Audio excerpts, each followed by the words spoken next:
ओशो का ये कथन, कुछ बनने का विचार छोड़ दो क्योंकि तुम पहले से ही एक उत्कृष्ट कृति हो, हमें खुद को पूरी तरह स्वीकार करने और आत्म प्रेम की ओर प्रेरित करता है। उनके अनुसार हम सभी में अद्वितीयता और सुंदरता होती है, जिसे खोजने और विकसित करने की जरूरत नहीं है, बल्कि उसे समझने और अपनाने की जरूरत है। ये विचार हमें समाज की अपेक्षाओं, खुद के प्रति कठोरता और दूसरों से तुलना करने से मुक्ति का रास्ता दिखाता है। नंबर 1, स्वयं की स्वीकार्यता। ओशो के इस विचार का मूल यह है कि हमें अपनी अच्छाइयों और कमियों को पूरी तरह से स्वीकार करना चाहिए। जब हम खुद को समझने और अपनाने लगते हैं, तब हमें यह एहसास होता है कि हम जैसे हैं वैसे ही संपूर्ण हैं। यह आत्मस्वीकृति हमें मानसिक शांति और संतुष्टि प्रदान करती है। नंबर 2, प्राकृतिक सुंदरता का एहसास। ओशो के अनुसार हम सभी में एक अनोखी प्राकृतिक सुंदरता होती है। हर व्यक्ति में एक विशिष्टता है जिसे किसी बाहरी प्रयास से हासिल करने की जरूरत नहीं है। हमें खुद को बाहरी अपेक्षाओं के हिसाब से डालने की बजाय अपने भीतर की अनमोलता को देखना चाहिए। नंबर 3, परफेक्शन की दौड़ से बाहर निकलना। समाज में हमें हमेशा कुछ न कुछ बनने के लिए प्रेरित किया जाता है, लेकिन ओशो का मानना है कि यह परफेक्शन की दौड़ एक भ्रम है। जीवन में असली सफलता खुद को समझने और स्वीकार करने में है, न कि दूसरों की अपेक्षाओं के अनुसार बनने में।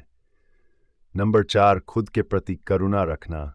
जब हम कुछ बनने की कोशिश में होते हैं तो हम खुद के प्रति कठोर हो जाते हैं। ओशो का मानना है कि हमें अपने प्रति करुणा और प्रेम का भाव रखना चाहिए। हमें खुद को क्षमा करना आना चाहिए और खुद से स्नेह करना चाहिए। नंबर 5, बाहरी तुलना से मुक्ति। खुद को उत्कृष्ट मानने का अर्थ है कि हम अपनी तुलना दूसरों से न करें। ओशो के अनुसार हर व्यक्ति अनोखा है और उसकी अपनी अलग राह है।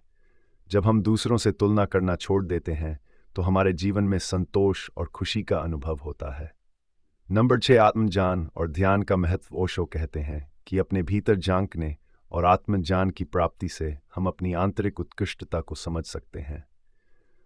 ध्यान एक ऐसा साधन है जो हमारे अंदर की अनमोलता को हमें दिखाता है। इसके माध्यम से हम अपने वास्तविक स्वरूप से जुड़ सकते हैं। नंबर 7, बाहरी दिखावे से ऊपर उठना। अक्सर हम बाहरी दिखावे को लेकर चिंतित रहते हैं। ओशो हमें यह समझाते हैं कि बाहरी चीज़ों में सुख ढूंढने से ज़्यादा ज़रूरी है अपने अंदर की उत्कृष्टता को समझना। यह विचार हमें सतही इच्छाओं से मुक्ति दिलाता है। नंबर 8, अहंकार से दूर रहना। खुद को उत्कृष्ट मानने का यह कि हम अहंकारी बन जाएं। ओशो का मानना है कि हमें विनम्र रहते हुए अपने वास्तविक रूप को समझना ही है। अहंकार से मुक्त होकर ही हम अपनी वास्तविकता को समझ सकते हैं। नंबर 9, जीवन का आनंद लेना। आज हम कुछ बनने का प्रयास छोड़ देते हैं और जैसे हैं वैसे ही स्वीकार कर लेते हैं तो जीवन का हर पल आनंदमय हो जाता है। ओशो कहते हैं कि जीवन का उद्देश्य अपने होने को महसूस करना है, न कि किसी और बनने की कोशिश करना। ओशो का संदेश, कुछ बनने का विचार छोड़ दो क्योंकि तुम पहले से ही एक उत्कृष्ट कृति हो, हमें आत्म प्रेम, आत्म स्वीकृति और आत्मज्ञान की ओर ले जाता है। ये विचार हमें समाज की अपेक्षाओं और खुद के प्रति कठोरता से मुक्त करता है और हमें सिखाता है कि हम जैसे हैं वैसे ही सुंदर और संपूर्ण हैं। अपने भीतर की उत्कृष्टता को पहचान कर हम एक संतुष्ट और खुशहाल जीवन जी सकते हैं।